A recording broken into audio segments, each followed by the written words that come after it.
Hi friends. Today we discuss different types of yield in bond investment. First of all, what is the meaning of bond yield? Suppose an investor invests in bond or debenture, he expects some kind of return that is known as bond yield. It simply means that the return that an investor obtains from a bond is known as bond yield. Then we discuss different types of bond yield.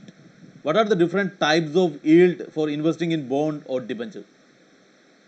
Current yield, holding period return, yield to maturity, and yield to call are the different types of yield from a bond or debenture. First, we discussed about current yield. What do you mean by current yield? Current yield represents the current income, or it is also known as interest from the bond. How to calculate the current yield return? Current yield is equal to current income, that represents the interest, divided by current market price into 100. The current yield is considered when the investment is made for very short period. The investment is made for very short period. That represents the current yield. Then we discussed about holding period return. What do you mean by holding period? An investor buy a bond and sell it for a particular period of time. An investor buys the bond and sell it for a particular period of time, maybe 1 year, 2 year, or 3 year. That particular period of time is known as holding period. How to calculate the holding period return? Holding period return is equal to interest plus price change, that is a price appreciation, P1 minus P0, that is the price appreciation, difference between selling price and purchase price, divided by P0, that represents the purchase price, into 100. That is a holding period return. Then we discussed about yield to maturity. It is also known as YTM. What do you mean by YTM? Yield to maturity. It is the annualized rate of return on the investment that an investor expects to earn from date of an investment to date of the maturity. That means the yield to maturity, it is a compounded rate of return that an investor expects return from date of an investment to date of the maturity. That required rate of return is known as yield to maturity. How to calculate the yield to maturity or YTM?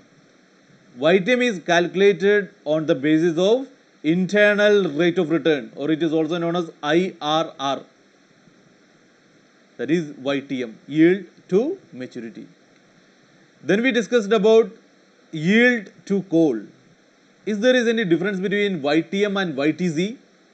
YTZ means yield to call. That means the yield to call refers to the annualized rate of return on the investment that an investor expects to earn from date of an investment to date of the call, not date of the maturity. Here, the investor expects some return from yield from the date of an investment to date of the call. That is the yield to call. These are the different types of yield or return from bond or debenture.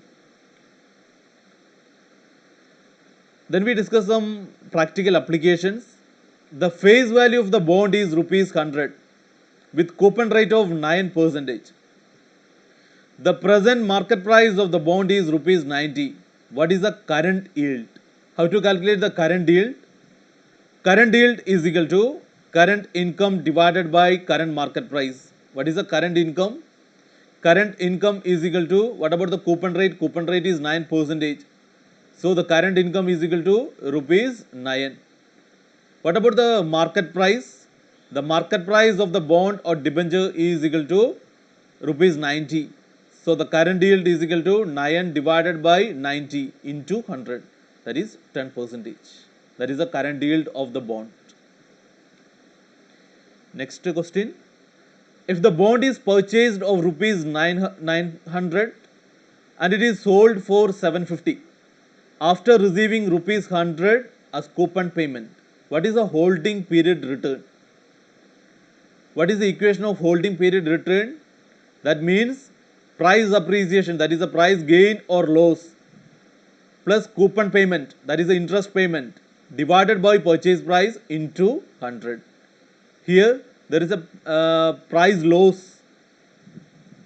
What about the price loss? That is minus 150. It is purchased 900 and selling 750. So the price loss is minus 150 plus coupon payment. Coupon payment is 100 divided by purchase price, that is 900 into 100 is equal to minus 5.5%. That is a negative return. That particular bond gives the negative return. Thank you.